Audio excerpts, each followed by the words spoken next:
어떤 시기보다도 이렇게 가깝게 연관이 된 적은 없었을 거예요. 모르면 안 되는 거예요. 성장률이 3%다 왜 나쁘다고 하지? 삼성전자는 엄마 때까지 터치를 했잖아요. 난 잘 살고 싶다. 경제학적 본질을 경제입니다. 이게 핵심이에요.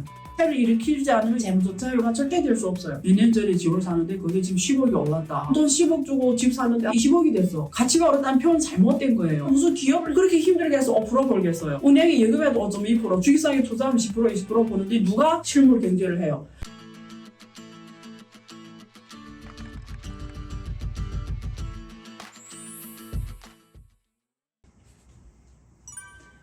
안녕하세요. 안경토 회원 여러분. 제가 지난번에 전반적인 중국 배터리 산업과 그리고 글로벌 배터리 산업에 대해서 배터리 협회 세미나에서 제가 발표했던 자료를 올렸는데 현장에서 마이크 끼고 했는데도 소리가 잘 안 들려서 아마 듣는 분들이 불편했을 것 같아요. 그래서 들으시는데 불편함이 있으면 되게 죄송했고요. 근데 내용은 되게 좋습니다. 여러분들 한번 그 내용을 쭉 보면 도움이 되실 거예요. 왜냐면 사실 그렇게 자료를 한 곳에 모아서 큰 데이터 흐름을 보여줄 수 있는 시간적 제한이 있지만 어쨌든 보는 분들은 도움이 되실 겁니다. 그래서 한번 배터리 산업을 큰 그림을 그리고 싶다, 흐름을 알고 싶다 하면 소리가 잘 안 들려서 죄송하지만 한번 꼭 다시 보시고요. 또 시간이 될 때 제가 별도로 잘 만들어서 다시 올리겠습니다. 그래서 한번 일단은 쭉 보세요. 그냥 부담 없이. 자, 오늘은 제가 주제를 뭐 할까 생각하다가 오늘 이 시간에는 이런 시간을 가지려고 합니다. 여러분들이 요즘에 워낙 그러니까 이런 느낌이 있죠. 옛날에는 정부의 정책이 나하고 별로 상관이 없었어요. 그러니까 나는 정치에 관심이 없으며 그리고 나는 국가가 어떤 정책을 하든 크게 뭐 나하고 생활에 구체적으로 내 생활에 영향까지 없었어요. 그냥 몰라도 됐어요. 그런데 지금은 많은 분들이 느끼시겠지만 한국인들이라면 한국 정부가 하는 정책 하나하나 특히 투자하시는 분이라면 더 그렇죠. 그러니까 지금은 그 어떤 시기보다도 지금처럼 어떤 거시경제 정책 이런 것들이 나의 삶과 이렇게 가깝게 연관이 된 적은 없었을 거예요. 모르면 안 되는 거예요. 지금은. 그러니까 내 생활에 필수가 됐어요. 어떤 경제학적 흐름이라든가 경제 정책 그리고 경제학적으로 어떤 이 흐름을 볼 수 있어야 되는 거는 지금은 어떻게 보면 필수가 됐어요. 근데 우리가 고등학교나 이럴 때 여러분들이 경제학 기본 원리는 배우는 걸로 알고 있어요. 그죠? 시장, 수요와 공급의 이런 균형 문제라든가 이런 기본 미시경제학, 거시경제학 간단한 거 다 배울 텐데 놀랍게도 실제 이쪽 전문가, 지금 전문가로서 필드에서 뛰는 분들도 오늘 제가 얘기해주는 내용을 안다고 담보하기 힘듭니다. 그러니까 여러분들 특히 제가 또 되게 쉽게 설명해 주잖아요. 어떤 내용에 대해서 쉽게 오늘 내용을 드리면 미국 경제, 중국 경제, 한국 경제가 다 보일 겁니다. 근데 이런 것들이 여러분들이 거시경제학 책 1페이지부터 마지막 페이지까지 읽는 데서 보이는 건 아니에요. 혹은 뭐 미국의 유명한 경제학자가 쓴 책 100페이지까지 본다고 해서 분석의 눈이 생기는 건 아니에요. 이렇게 배우는 것과 또 이해하고 그걸 실제 내가 생활에서 그걸 확실하게 세상을 볼 수 있는 눈이 생긴 다른 문제거든요. 그래서 제가 여러분들이 오늘 20-30분 내용을 들으면 세계 경제, 특히 미국 경제, 중국 경제, 한국 경제를 보는 눈이 달라질 겁니다. 적어도 옛날에는 하나도 안 보였다면 지금은 조금은 보일 겁니다. 그리고 이걸 알고 나오는 데이터들을 보면 의미가 있어요. 요즘에 다른 유튜브나 이런 데 많이 출연해달 요청이 많아서 제가 가끔 해줘요. 자주는 못 해주고요. 왜냐면 제가 제 시간이 있어야 되는데 유튜브만 출연하다 보면 제 시간이 다 가버리거든요. 제가 아무것도 못 하잖아요. 그래서 최대한 제 시간에 맞을 때만 하는데 이런 질문 많이 해요. 제가 이번에 10월 16일에 하는 주식형 세미나, 이번 10만 돌파 때문에 하는 이 기념 이벤트 행사죠. 거의 세미나 비용을 안 받고 하는 이런 세미나잖아요. 거기서 하는 주제가 세계 경제를 흐름을 어떻게 봐야 위기냐,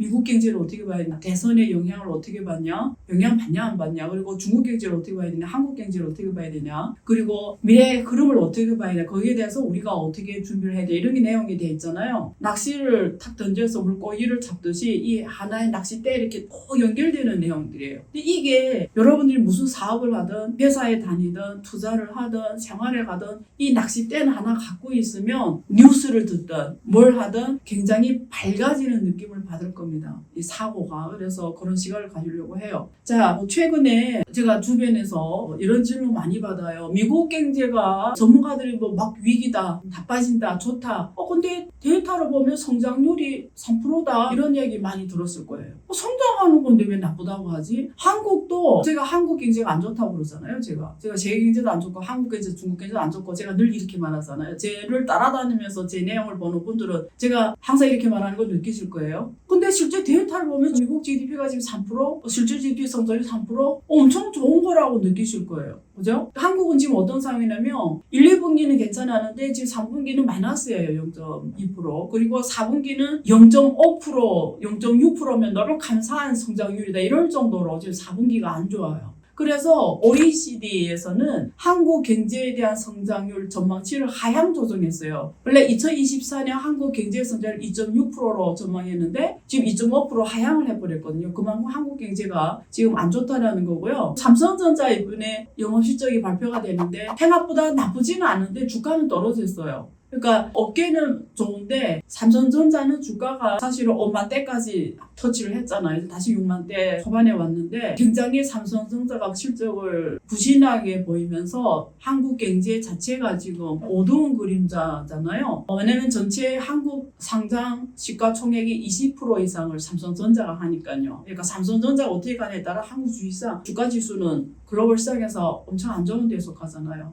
근데 중국도 엄청 안 좋았어요. 여러분 요즘에 중국 주식이 난리 난 거 아시죠? 올해 총과 매월 달에 얘기했는지 모르겠는데 제가 여러 번 말했죠. 중국 시장이 작년부터 어마어마하게 안 좋아. 전 세계가 뭐 미국이 뭐 잔치상이 벌어졌는데 미국 주식시장은 그냥 난리 났죠. 빨간불 반도체 AI 챗GPT 나오면서 AI 광풍이 불었죠. 뭐 요즘에 AI 이러면 돈이 막 비처럼 쏟아지잖아요. 누가 스타트업을 AI 한다면 돈이 그냥 몇십억이 막 들어가요. 현금으로 만드냐 아마 중요한 게 아니고 이 AI 가지고 뭐 하냐 이런 게 중요한 게 아니에요. AI라 이름만 붙이면 그냥 돈이 막 쏟아졌죠. 스타트업이 돈을 막 모든 VC 벤처 자본 돈이 다 AI 섹터로 가버렸죠. 근데 요즘에 뭐 누가 메타버스 얘기하거나 블록체인 얘기하거나 이런 산업 얘기하면 돈이 안 가요. 다 AI 쪽에 물려버렸어요. 그래서 사람들이 막 전문가들도 광풍에 따라다녀요. 그쪽 가고 이쪽 가고 도대체 본질이 뭔지도 모르고 어쨌든 그러면서 작년 내내 특히 미국 시장 굉장히 좋았고요. 올해 상반기까지도 1월부터 지금까지 보면 미국 S&P 500 지수, 나스닥 지수 이런 것들이 다 포지티브 수익률이에요. 11% 이상, 20% 이상.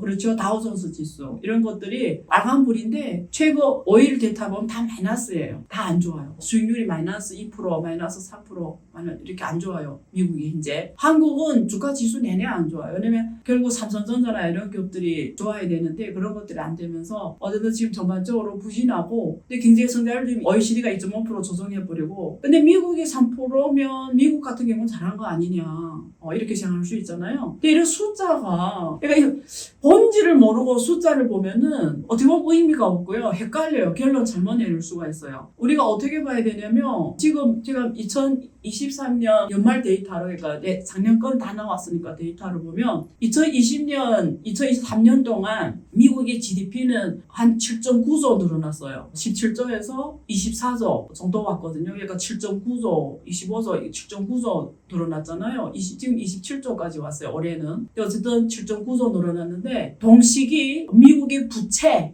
10조 늘어났어요. 10조. 무슨 말이에요? GDP라는 건 새로 만들어진 부가가치잖아요. 근데 그 부가가치만 아까 GDP 3% 성장이다.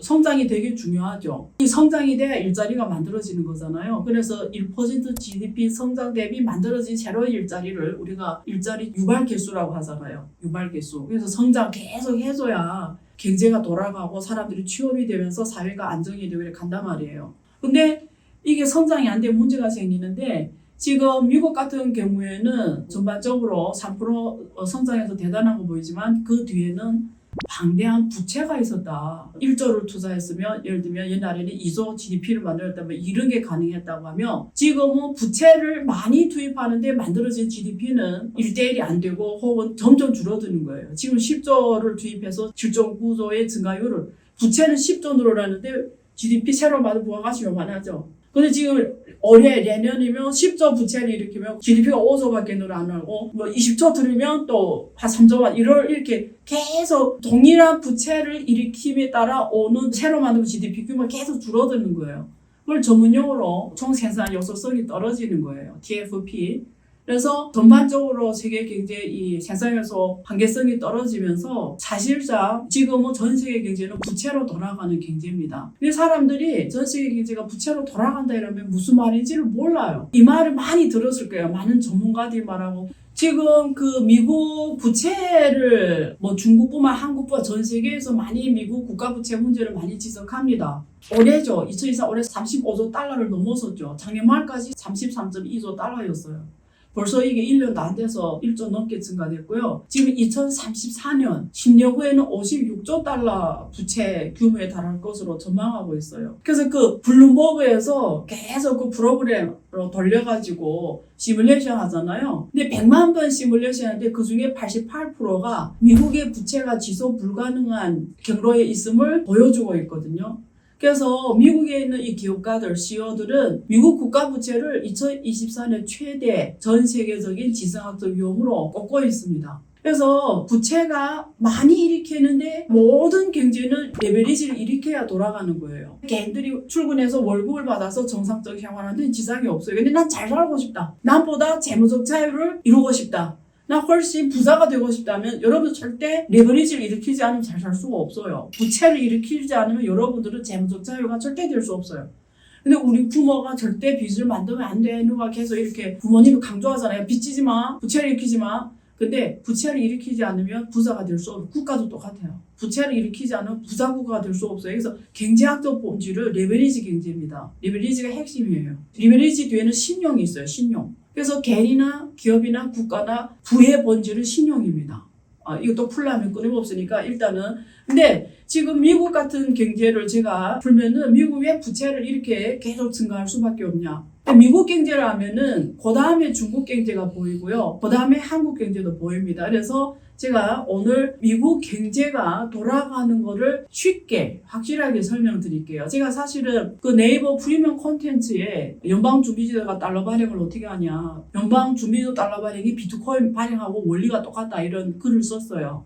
그래서 오늘 제가 설명드린 내용을 잘 이해를 못하시면 가서 그 글을 보세요. 반복으로 보세요. 혹은 오늘 나가는 유튜브를 반복으로 리플레이하면서 보세요. 그럼 이해가 되실 거예요. 제가 한번 아까 낚시라고 했잖아요. 물고기 잡는 거 낚시를 지금 만들어 드릴게요. 여러분들 이 경제를 보는 낚시의 눈. 자. 미국은 1913년 12월에 연방준비제도가 만들어집니다. 연방준비제도가 지금의 페드죠. 페드. 연준이 정부로부터 달러 발행에 대한 권한을 획득합니다. 그래서 달러 발행을 하는 거는 페드고 연준이고 돈을 찍어내는 데는 연준이 아니에요. 재무부가 찍어내요. 근데 어쨌든 페드는 달러 발행을 1913년 12월부터는 연준이 합니다. 근데 달러를 마음대로 찍어내냐? 그래 내가 발행하고 싶은 대로 발행하냐? 아니겠죠. 그렇게 발행하면 어떻게 돼요? 어느 나라든 생산성이 한계가 있잖아요. 제가 아까 총 생산요소 한계성이 떨어진다고 했잖아요. 그러니까 물건 만들어내는 능력이 계속 떨어지는 거예요. 물건 만들어내는 건 능력이 한정되어 있는데 돈을 계속 찍어내. 결과 뭐예요? 인플레이션이죠. 나라가 망하는 거죠.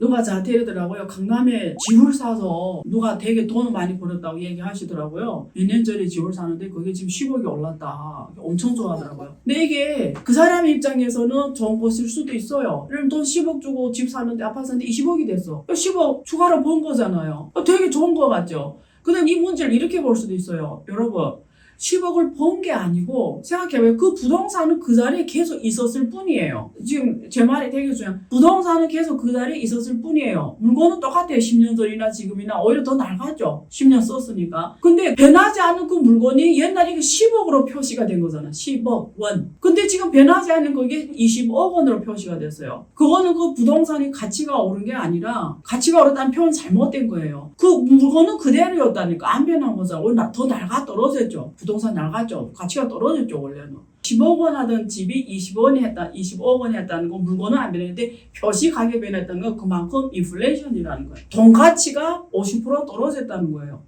그럼 여러분 10년 전에 여러분들이 월급이 100만 원이라고 합시다. 지금 10년이 지났는데 계속 100만 원이에요. 근데 집값이 10억에서 이 집이 20억이 됐어요. 물건 가격이. 그럼 여러분들이 실질적 부는 50% 없어진 겁니다. 근데 이 집을 산 사람은 그나마 집을 샀기 때문에 원화 가치 하락에 따른 그 손실을 해지를 한 거예요. 이 집 산 사람은 손해를 안 본 거예요. 왜? 표시 가격이 10억에서 20억 갔으니까 돈 번 게 아니고 그냥 물가 상승에 따른 손실을 해지를 한 거예요. 근데 집을 안 산 사람이 있을 거 아니에요. 그 사람은 그냥 아무 잘못을 했는데 내 소득이 50% 줄어든 거예요. 이게 본질입니다. 그래서 이 말 또 뭐 알아듣는 사람들이 있으니까 더 쉽게 말하면 제가 데이터를 이렇게 드리면 바로 가슴이 와닿을 거예요. 1913년에 1달러 가지고 허쉬 초콜릿 있잖아요. 30개를 살 수 있었어요. 지금은 26달러 돼야 살 수 있는 거예요. 1달러로 살 수 있는 똑같은 허쉬 초콜릿 지금 여기 30개 그대로 있어. 옛날에 1달러 주면 돼. 근데 지금 26달러를 줘야 돼.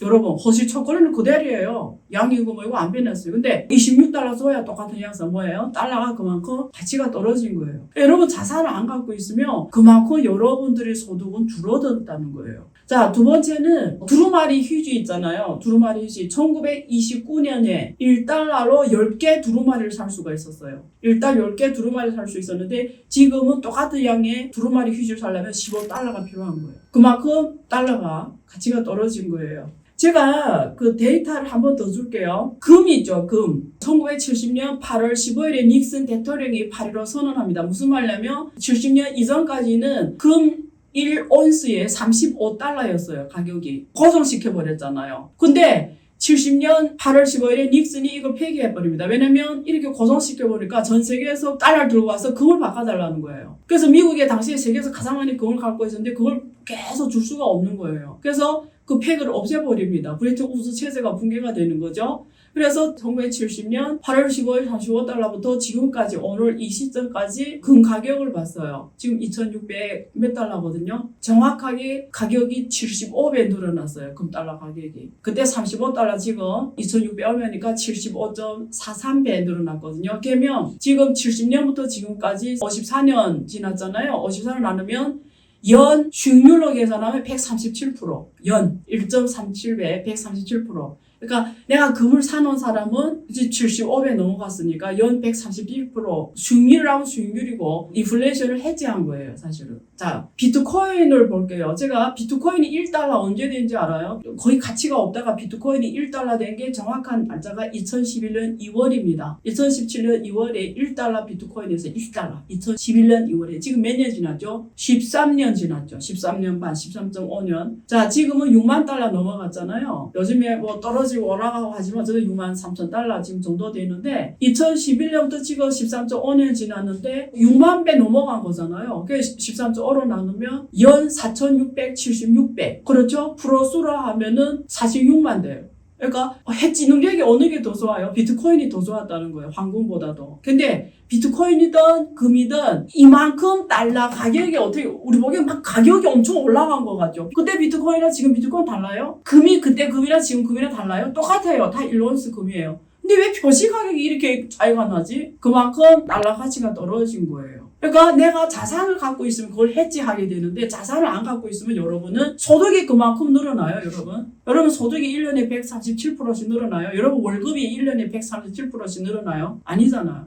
그러니까 여러분은 그만큼 손실을 본 거예요. 잘못 사는데 손실을 본 거예요. 이게 정확하게 화폐 발행의 원리입니다. 근데 미국에서 이걸 어떻게 발행하냐? 제가 그림을 그려봤어요. 제가 이 그림이 엉망입니다. 그래서 PD가 이제 예쁘게 그려서 올릴 거예요. 근데 제가 지금 더 설명드릴 테니까 한번 들어보세요. 자, 제가 지금 되게 쉽게 설명드릴 텐데 혹시나 지금 반복으로 듣고 들어도 이해가 잘 안 된다면 10월 16일에 와서 꼭 들으세요. 제가 그때 두시경 10만 돌파 기념 이벤트 세미나에 제가 전 세계를 보는 큰 눈을 만들어 드릴게요. 근데 오늘 제가 시간이 한계가 있기 때문에 알아들을 때까지 설명할 수는 없어요. 그래서 한번 쭉 이렇게 붙을 테니까 일단은 이해할 만큼 이해하고 와, 난 정말 이게 도움이 된다. 정말 알고 싶다 이러면 10월 16일 세미나를 꼭 들으세요. 왜냐면 이벤트다 보니까 거의 가격이 없이 진행이 되는 거예요. 여러분 대가 없이 좋은 강의를 들을 수 있는 거예요. 자, 미국 경제를 이해하면 중국 경제도 이해할 수가 있어요. 그래서 일단 미국 경제를 먼저 설명드리면 1913년 12월부터 연준이 달러 발행 권한을 가집니다. 그래서 달러를 발행할 수 있는데 이제 앞에서 한참 설명드렸어요. 얼마나 발행할 걸래? 지금 이렇게 허쉬 초콜릿, 두루마리 휴지, 금, 비트코인, 달러 표시 가격이 이렇게 높아진 거잖아요. 그만큼 달러가 가치가 떨어진 거잖아요. 자, 그래서 어떤 경우냐를 설명드리고 앞으로 우리가 여기에 대해 대응을 어떻게 해야 되고 이런 것들이 그 세미나 주요 내용인데 일단 설명드리면 연준에서 돈을 마음대로 일단 발행 못합니다. 그러면 발행하려면 어떻게 해야 되냐면 옛날에 금에 폐기됐을 때 연준에서 달러를 발행 권리만 있지 그 종이로 달러를 좀 바짝바짝 그 1달러 찍어낼 수 있는 권한은 없어요. 그건 재무부에서 찍어내요. 그러니까 연준이 달러 발행을 하겠다 이러면 무조건 자산이 있어야 돼요. 옛날에 금 폐기될 때 금에 맞춰질 때는 무조건 금을 갖고 가서 달러를 발행해요. 그러니까 연준이 금이 먼저 없었을 거 아니에요. 근데 이런 화폐를 발행하고 싶어 1달러짜리를 1달러 발행하려고 시장에. 근데 자산이 없는데 하늘에 대고 그냥 1달러 막 찍어낼 수는 없잖아요. 그냥 인플레이션이잖아요. 그래서 마음대로 발행하기 못해요. 이게 연방준비제도법에 규정되어 있어요. 이걸 페드 홈페이지에 가면 있습니다. 연방준비제도법에 달러를 어떻게 발행하느냐에 대한 그 법 규정이 있어요. 그래서 반드시 담보자산이 있어야 달러를 발행할 수 있다고 15장 18장에서 규정하고 있어요. 18장 6절 이런 데서 규정하고 있어요. 이거 자세히 보시고요. 그래서 담보자산이 있어야 발행할 수 있다. 첫째. 자, 담보자산이 이게 뭐가 되냐. 그 법을 보면은 증권, 그렇죠. 귀금속, 어음 이런 게 돼요. 귀금속은 주로 금이겠죠. 증권은 주로 국채입니다. 그래서 이런 담보자인데 처음에는 무조건 금으로 발행했죠. 그냥 금이 없잖아요. 페드는 그냥 금을 시중에서 삽니다. 그래서 그걸 재무부에 등록해요. 난 1억짜리 지금 금이 있어. 그냥 1억 달러를 발행할 거야. 그래서 그걸 등록합니다. 재무부에. 그냥 재무부에서 허용합니다. 막 그냥 발행한 게 아니잖아요. 자산을 담보로 했기 때문에 이거는 실질적인 발행이잖아요. 그러면 1억 달러 발행할 수 있는 권한을 줘요. 그래서 매번 발행할 때마다 우선 담보자산이 있어야 되는 거예요.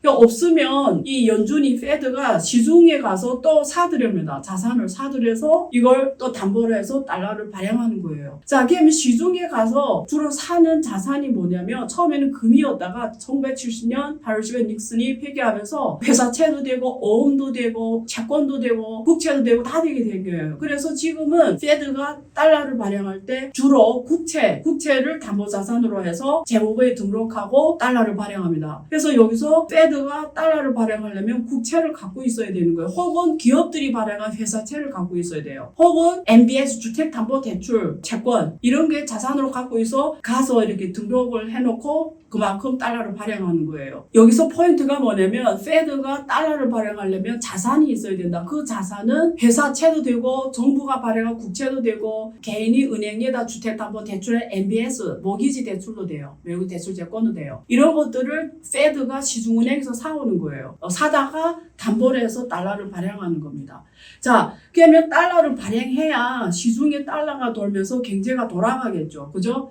그러면 달러가 발행이 되려면 우리가 보기에는 페드가 발행하는 것 같지만 실제는 그 전제 조건이 뭐냐면 누군가가 빚을 져야 되는 거예요. 빚이라는 게 뭐죠? 채권인 거예요. 예를 들면 미스터 로버트가 대출을 해서 집을 샀어. 그게 MBS거든요. 부동산 담보대출. 그러면 로버트가 부동산 대출을 받아가야 되는 거예요. 그렇죠? 그러니까 로버트가 빚을 져야 되는 거예요. 빚을 져야 그 채권이 생기고 그 채권을 페드가 사가야 그걸 담보로 달러를 발행할 수가 있는 거예요. 그래서 우리 보기에는 페드가 발행하는 것 같지만 실제는 그 전에 미국 정부도 로버트 개인 가게든 은행이든 혹은 기업이든 회사채를 발행하든 어음을 발행하든 누군가가 빚을 져야 되는 거예요. 그럼 어떤 경우에 빚을 져요? 개인 같은 가게 같은 경우 집을 사려고 빚을 지는 거죠. 그래서 모기지 대출이 대표적인 거고 기업 같은 경우는 확대 재생산 그냥 투자를 하려고 기업을 생산 확대를 하려고 은행에 가서 대출을 해가지고 미국 정부는 어떤 데 국채를 발행해요? 빚을 져요? 국가적으로 하천을 개보수하던 길을 깔던 이런 정부가 이런 수요 때문에 국채를 발행하죠. 정부가 나라 살림을 돌리는 데 있어서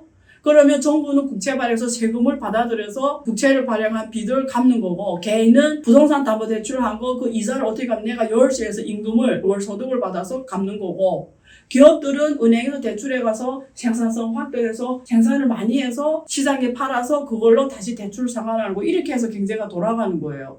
그래서 어쨌든 경제의 3대 주체, 정부, 개인, 가게가 빚을 져야 채권이 자산이 생기고 그 자산을 페드가 사서 담보로 잡아야 달러가 발행이 되니까 미국 경제가 돌아가려면 본질이 뭐냐면 3대 주체가 빚을 져야 되는 거예요. 가게 혹은 기업 혹은 정부.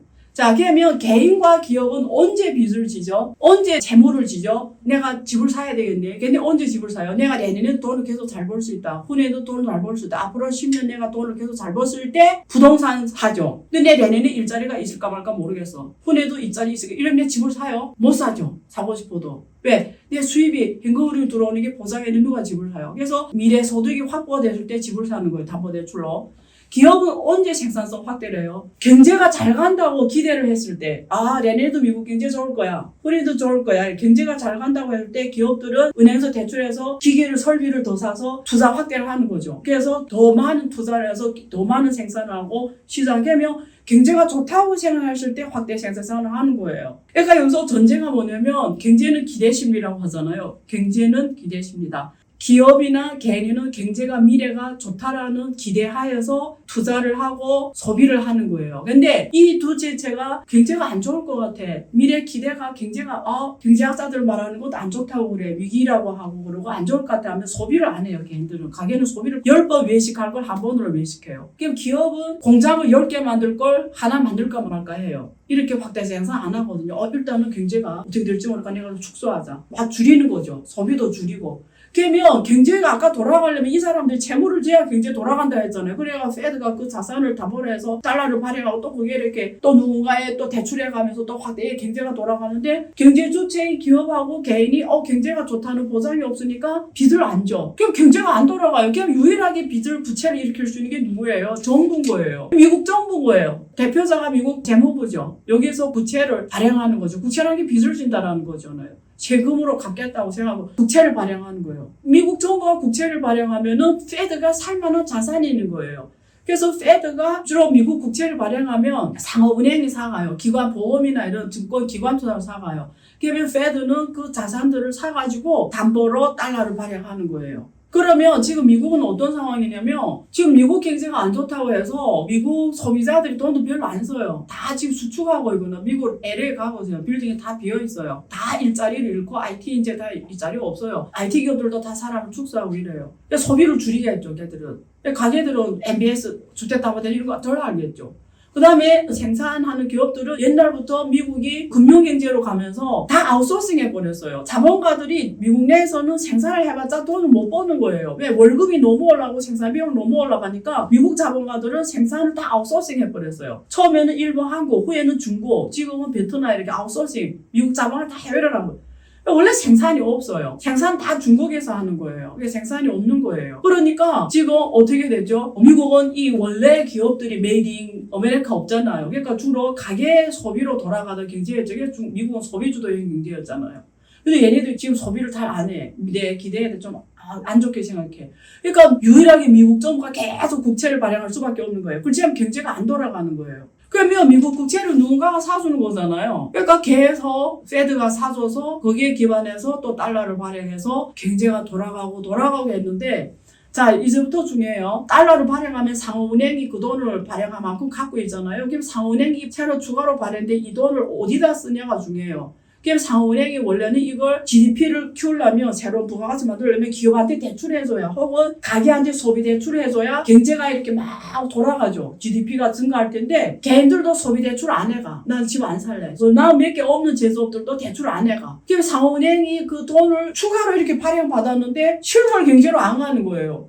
그럼 그 돈들이 어디 가냐면 금융시장으로 갈 수밖에 없어요. 미국은 주식시장 가는 거죠. 기술주를 사는 거죠. 엔비디아나 뭐 이런 미래 흐름에 있는 주식을 사는 거예요. 주식시장에 이런 테크 주식들이 계속 가격이 올라가는 거예요.